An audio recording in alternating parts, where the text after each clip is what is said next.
Okay, children, today we will be starting a new chapter, which is chapter 14 of maths.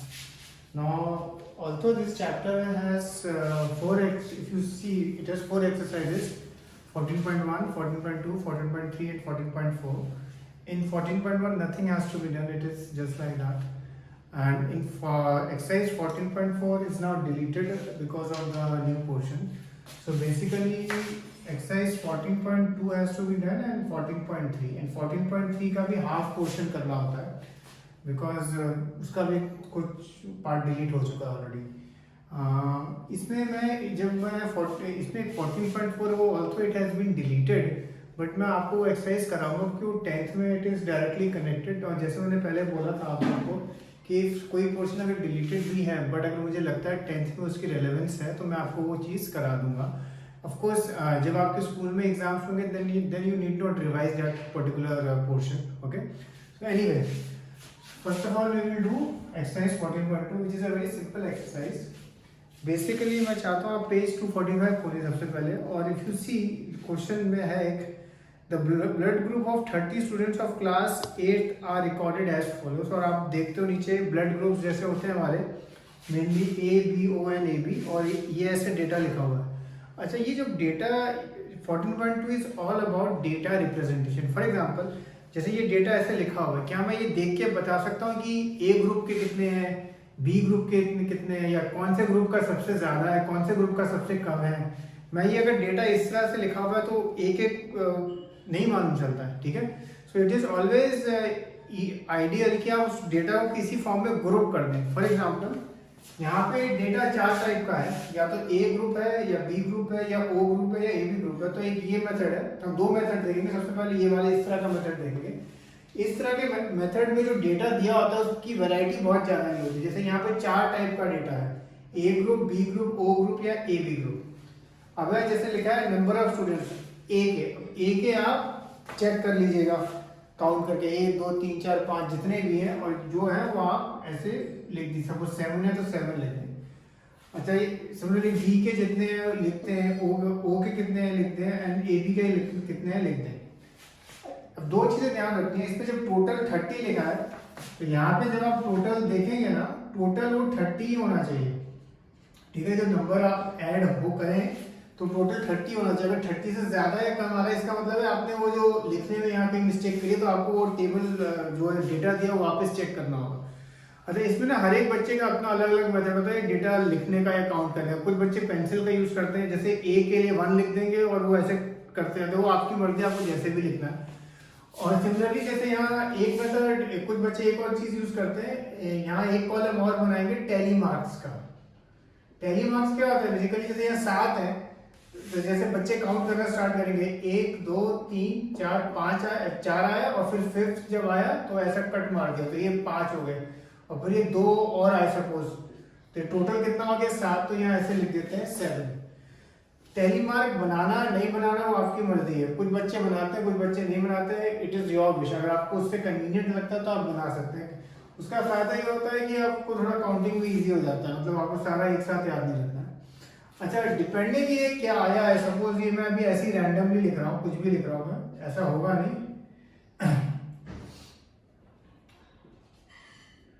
40. ठीक है, जैसे अब ये आया, अब कई बार ना ये जैसे आ गया, अब इसके बेसिस जब आपने, ये है डेटा रिप्रेजेंटेशन कि आपने रिप्रेजेंट कर दिया 30 बच्चों का. ठीक है, ये मैंने अपनी मर्जी से लिखे वैल्यूज. ठीक है, अपनी मर्जी से लिखे, तो आप जब करोगे आप तो क्या ध्यान से काउंट करना. अच्छा, एक बार जब ये हो गया तो कई बार ये डेटा के बेस पे कोई एक आध क्वेश्चन जरूर होता है. जैसे पूछेगा which blood group is occurring the most, तो यहाँ अगर आप देखो which blood group, B blood group is occurring the most. या पूछेगा which blood group is occurring the least, तो लीस्ट में आप जैसे देख सकते हो ओ है, it is occurring the least. तो इस तरह से उसके बेसिस पे कुछ क्वेश्चन भी पूछा जाता है. जैसे इसमें लिखा है represent this data in the form of frequency distribution table which is the most common and which is the rarest blood group among these students. तो फिर ये जो नेक्स्ट लिखा है कि which is the most common, common मतलब जो सबसे ज्यादा होगा, and rarest मतलब जो सबसे कम होगा. तो वो क्वेश्चन का आंसर लिखना ध्यान रखना. कई बार बच्चे क्या करते हैं, जैसे 3 मार्क का क्वेश्चन आता है, ये जो क्वेश्चन होता है ना उसका आंसर लिखना भूल जाते हैं. वो सोचते हैं कि बस ये डेटा रिप्रेजेंट हो गया, सम खत्म हो गया. नहीं, वो ध्यान रखना. ओके, अच्छा लास्टली जैसे मैंने कहा इसमें मिस्टेक आपको आपकी पकड़ने का एक तरीका तो ये है कि ये जैसे टोटल 30 है तो टोटल 30 आना चाहिए, ठीक है, तो वो एक चीज ध्यान रखना। दूसरा एक कई बार ये होता है कि टोटल भी 30 आता है बट यहाँ बीच में आपने 2 मिस्टेक करी हो तो भी आप जैसे गलती कर सकते हो। तो ये जब आप इनिशियली मार्क कर रहे हो ना वो ध्यान से मार्क करना, ठीक है। सो अच्छा ये एक तरीका था डेटा रिप्रेजेंटेशन का, ये तब यूज किया जाता है मेनली जब डेटा का टाइप्स कम हो। अब नेक्स्ट क्वेश्चन देखो, question 2, the distance in kilometer of 40 engineers from their residence to their place of work was found as follows. और ये एक डेटा दिया है कि भाई जो 40 इंजीनियर हैं अपने घर से कितनी दूर रहते हैं, और ये डेटा दिया। अगर आप डेटा देखो बहुत ज्यादा टाइप का है, मतलब अगर मैं जैसे एक एक करके करूँ तो करीब 10-12-15 टाइप का डेटा है, मतलब बहुत सारी टाइप्स हैं। जब इस तरह का टाइप का डेटा होता है तो हम ऐसा क्लासेस बना के डेटा को रिप्रेजेंट करते हैं, ठीक है। जैसे लिखा है construct a group frequency distribution table with the class size 5 for the data given above taking the first interval 0 to 5। उसने इंटरवल भी दिया है आपको, 5 not included. What main features do you observe from this tabular representation. तो जैसे 0 to 5, अब यहाँ जैसे मैंने टेली मार्क बनाया, जैसे 0 to 5 के जैसे 1 आया, 2 आया, 3 आया, 3 ही है तो बस सीधा 3 फ्रीक्वेंसी आ जाएगी। पर अगर सपोज 8 है तो 1 2 3 4 5 4, 1 2 3 4, फिर 5वें में ये और फिर 3 और आएंगे 1 2 3, तो ये फिर अगर 8 हो जाएगा। तो इस क्वेश्चन में एक बार आप बना लेना टेली मार्क्स, जिससे आपको आइडिया लग जाए वो कैसे बनते हैं, और फिर आपकी मर्जी आपको यूज करना है कि नहीं करना। ओके, यूज करने में ये रहता है कि थोड़ा इजी हो जाता है कभी कभी काउंट करना, so it is totally a personal choice. अच्छा इसमें एक चीज आपने नोटिस करी होगी, इसमें लिखा है 0 to 5, 5 नॉट इंक्लूडेड। इसका मतलब क्या है, सपोज कोई आदमी 5 किलोमीटर दूर रहता है, ठीक है, तो आपके मन में क्वेश्चन आएगा यहाँ 0 to 5 लेगा तो वो यहाँ भी आ सकता है और यहाँ भी आ सकता है।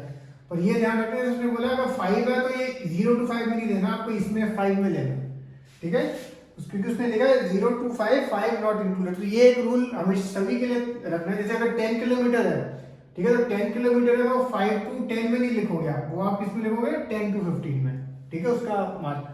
और फिर इसने क्वेश्चन पूछा व्हाट फीचर्स यू ऑब्जर्व। तो फीचर्स आप जैसे जब आप ये बना लोगे तो आप ये लिख सकते हो कि भाई कि maximum people live in the distance between this and this, उस हिसाब से कोई भी जो आप आंसर लिखना चाहते हो आप लिख सकते हो। तो इस तरह से आपने 2 तरह के रिप्रेजेंटेशन देखे, एक जिसमें ये क्लास इंटरवल दिया होता है और आप उस तरह से बनाते हो, एक जिसमें सिंगुलर डेटा दिया होता है। दोनों तरीके से ये डेटा रिप्रेजेंट हो जाता है, तो डिपेंडिंग ऑन द सम आपको मेथड यूज करना, ठीक है। ये क्वेश्चन नंबर 2 था। क्वेश्चन नंबर 3 देखो, the relative humidity in percentage of a certain city for a month और 30 डेज वाज गिवन बिलो। और ये एक डेटा दिया हुआ है ह्यूमिडिटी का, ठीक है। ह्यूमिडिटी यानी बारिश के टाइम आपको एकदम लगता है ना कि भाई सारा टाइम थोड़ा गर्मी जैसा, you feel kind of sweaty. And आपको दिया है construct a group frequency distribution with classes 84 to 86, ऐसे दिया हुआ है इसमें। तो 84 to 86, फिर 86 to 88, तो ये ऐसे आपको करते जाना है, ठीक है।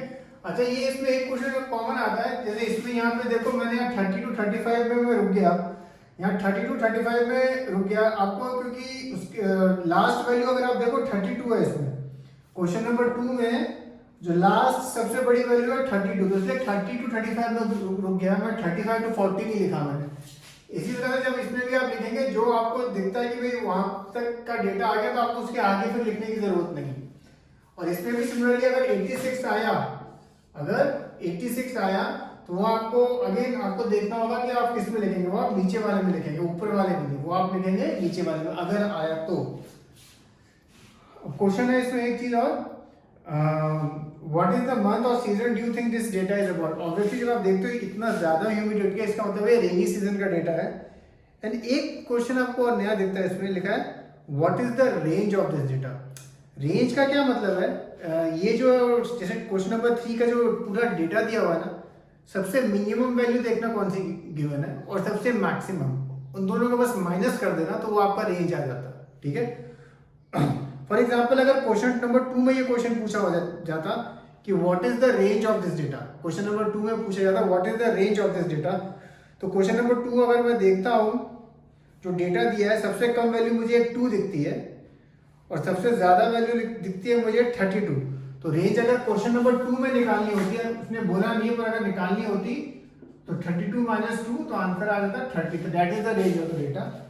तो ये चीज आपको क्वेश्चन नंबर 3 के लिए करनी होगी। इसमें उसने पूछा है आपसे what is the range of this data. तो मिनिमम वैल्यू और मैक्सिमम वैल्यू जो आपको डेटा में है उन दोनों का आपको बस सब्ट्रैक्ट करना है। Okay, question number 4, the Heights of 150 students measured to nearest centimeters have been found to be as follows। और ये आपको एक डेटा दिया है, represent the data given above by a group frequency distribution table taking the class intervals as 160 to 165, 165 to 170। Again इसने आपको class interval लिख के दिए हुए हैं, तो आपको फर्स्ट आपकी वही टेबल बन जाएगी 160 to 165, फिर 165 to 170, और यहाँ पे आप उसको फिर काउंट करते जाएंगे। और अगेन इसमें लास्ट वो वैल्यू जो सबसे मैक्सिमम डेटा उस हिसाब से आप ले लेना। लिखा है what can you conclude about their Heights from the table. तो व्हाट कैन यू कंक्लूड, जो जिसमें सबसे ज्यादा फ्रीक्वेंसी जो बोलते हैं ना मैक्सिमम चिल्ड्रन, और आप डिसाइड, आप इस तरह से कुछ भी आप अपना कंक्लूजन निकाल सकते हैं। कंक्लूजन अगर स्पेसिफिक नहीं हो तो जो भी आपको डेटा पढ़ के समझ में आता है you can write in your own words.